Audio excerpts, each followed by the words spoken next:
Well, hello, YouTube. This is Rob's Gunpla vlog, and I know that it's been a little bit since my last video. It's been a little over a month. I think it's about a month and a half now. I've been working on this diligently, trying to make it perfect.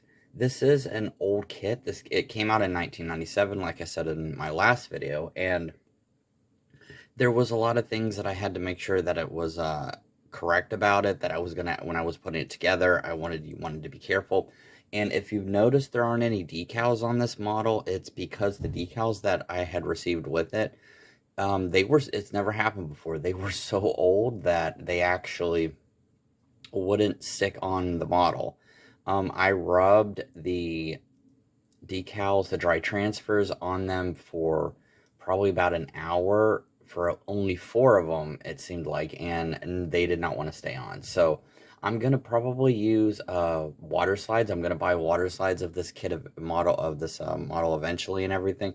But without any further ado, finally, without me rambling, let's go ahead and get on with the presentation. So this is the model. This does not come like this straight out of the box. Everything that you see here, usually the V-fin is only the one that's supposed to be painted. I just went ahead and painted the whole thing because I actually like the idea of it being yellow. Let's see if it wipe. No, nothing's coming off. I thought it was coming off for a second. And these are painted red, and also paint a line marker I used for black. As you can see it right here. I don't know if the camera's gonna focus. On focus, focus, focus. See if it'll focus. There you go. So you have this, which is the red parts right here. Obviously red, and then red right here, as well as I use panel line marker. I panel line this whole model. This thing, if you aren't prepared for panel line marker, this is a very panel line heavy kit. So please bust up that Real Touch because you are going to definitely need it.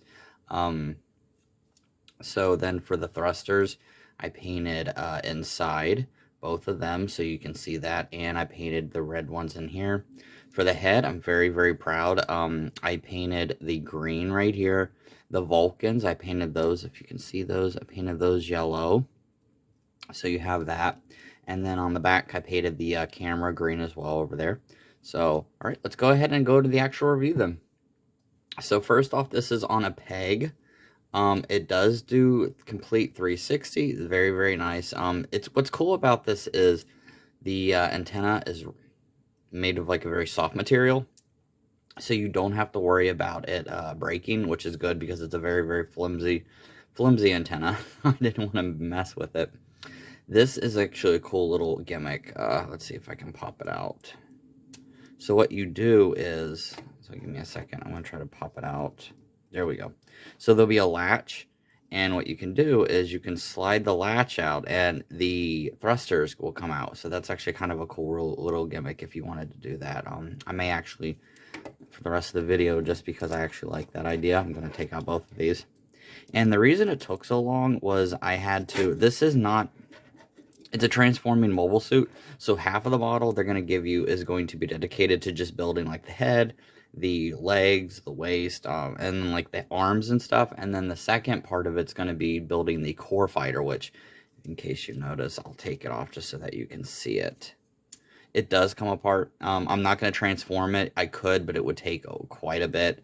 But you see right here, it would go inside, it connects to it, and then you go down. So there, you got that. And then for the thing, you've got the opening up the hatch for the core fighter. If you wanted to display it like this, you could actually open this up, and this displays the core fighter as well. You can actually open it up like this. That's actually kind of a cool little gimmick. I always thought that was actually really kind of cool, some of the gimmicks that they have for this mobile suit. But as you can see, it definitely needs a 2.0 or like a upgrade version of it. And like I said, I am going to be buying the water slide decals of this eventually and applying those because those will stick a lot better. The decals that I got on this was completely trashed. I've never had decals actually be so old that they dried out before I could even apply them to it. So for the waist, obviously not a lot of articulation because it is a core fighter in there, so like there's no way for you to actually do anything with that. And also to keep in mind that this can come off. Just make sure that it's connected on there properly. I wish that they had a core block or a way to be able to display both the core fighter and the actual Gundam. But the way the Gundam is, basically over half of it is the core fighter, because you have like what's on the back. And speaking of backs, you've got this, which is on like a little swivel. Really, really nice. I love this because you can pose it in any position that you want. You can see right here, the backpack can lift up and down. These are on a swivel as well. You can move these around, and you can take these off for the blades. And then for the waist articulation, not much. You can lift these up. And then for the skirt armor, these are individually positioned. So you can kick. It can go all the way up there. And then on the back, it can go all the way that. So pretty good articulation for the legs. A lot of people do complain about the clown feet. I actually don't mind it. I actually really like it because it does make the model a lot sturdier. You have to keep in mind that the backpack actually is pretty heavy. By placing him down, he is always going to lean back. So you kind of have to have a way to, you know, for it to be positioned, you have to be able to have it to have some kind of like stability. And that's why you have the feet. So the feet, they don't have much articulation on them. You can kind of bend them down, and then you can move them around. The skirt can pop up, and then you've got that right there. I did do a little bit of panel lining on that, as well as the other one does the exact same thing. Not a whole lot of articulation. You do get like a little bit of bend right here, and you get this, you can put down, but overall it's going to be pretty much be stationary. The color is like a white. It's more of like an off-white, like a pearl, because it is from 1997. So keep that in mind.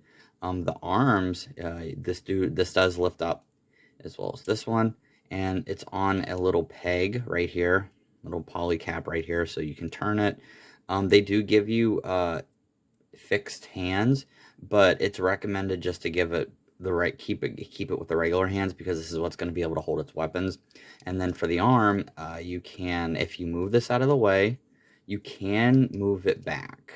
You can actually do a complete 360 on it, which is really, really nice.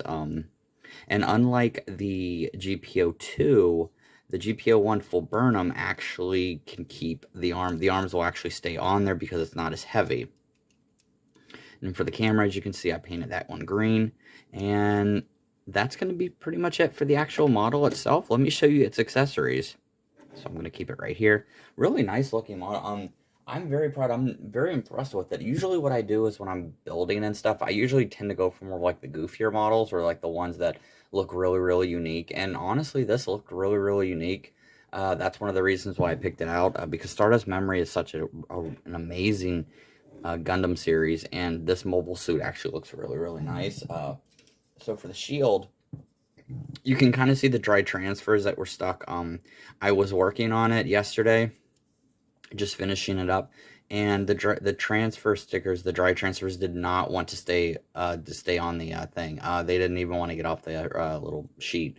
So I have to completely go over this.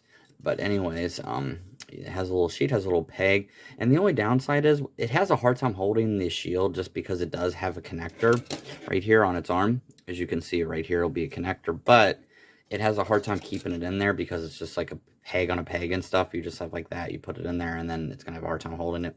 And then you have this, which can fold up, and you can actually fold it up and make it look like that. It's not really, I mean, if you wanted to do that, you could make it smaller, but I mean, I just gonna keep it like how it is and everything, because it's honestly, it's fine by me. So put it back where it was, because it's on a sliding mechanism, so you got to be careful with it. There you go. And then I'm gonna connect it to the shield and show you. So it'll connect right here, and obviously the backpack is going to get in the way of it, but you can connect it, and it may or may not stay on there. I don't have mine displayed with it because it won't stay, and I just prefer not to mess with that. Then for the rifle, they give you, it's a standard rifle, kind of just a few pieces and everything. You have like the little ammunition packs right here, and they do give you an extra one. And then for the scope, I just painted the scope yellow because it does come, it comes clear, and I just thought it would look nicer if it was painted. And then you have the panel line that I did. So basically it's a simple gun. You get this moves up and down, this moves, and then yeah, that's pretty much it. I mean, it's a very simple gun. They don't give you a whole lot of weapons for it, but. And then I'm just going to show you what's in the bag. They do give you leftover parts. You can get parts for opening the chest. This is the beam sabers. These are the hands that they do give you, the fixed hands, figurated hands. And then lots of polycaps because you do have a lot left over. I think this is going to be from the original GP01. And then you have the extra ammo pack right here. So I'm going to see if he can actually hold it.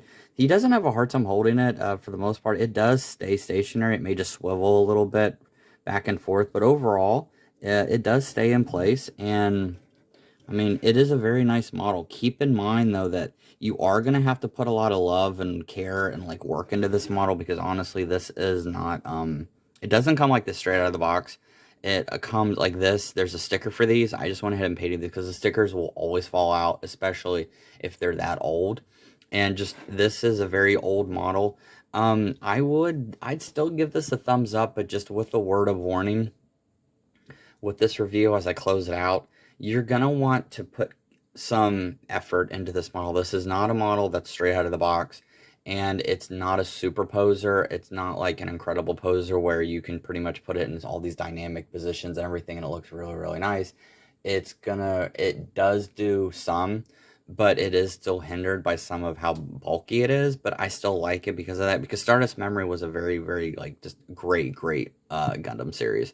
And just keep that in mind that, you know, this kit is cheap. There's a reason why it's cheap, because it came out in 97, so you are going to have to put some effort and some work and some care into it, which is what I do, because if I buy an older mobile suit or an older kit, I'll always tend to kind of put some kind of care into it, because I feel like, you know, that's the most important thing. But all right, so that's going to be it for this review. I hope you enjoyed it. Thank you for taking your time to watch it. I know that it was a little bit late, but I was still working on it for quite some time, and I did take a break because it was a lot to go over. So thank you for watching, and with that, I'll see you in the next review.